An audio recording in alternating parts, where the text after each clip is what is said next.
Anza aya 22, maandiko yanasema wakijinena kuwa wenye hekima walipumbazika. Kwa ajili ya hayo Mungu aliwaacha katika tamaa za mioyo yao wafuate uchafu, hata wakavunja na heshima miili yao, kwa maana walibadili kweli ya Mungu kuwa uongo. Hivyo Mungu aliwaacha wafuate tamaa zao za aibu, hata wanawake wakabadili matumizi ya asili kwa matumizi yasiyo ya asili. Wanaume nao vivyo hivyo waliacha matumizi ya mke ya asili, wakawakia na tamaa.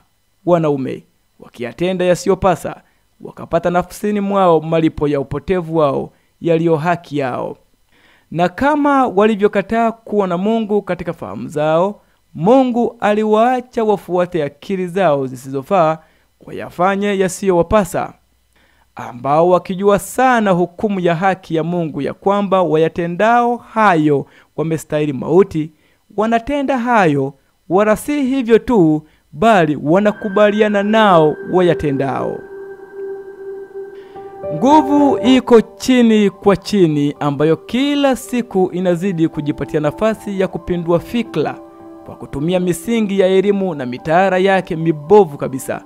Wakazi wa dunia wanapinduliwa taratibu. Umoja wa Mataifa ni msumeno unaokata chini kwa chini kuangusha sayari yetu, na wembe unaotumika ni haki za binadamu.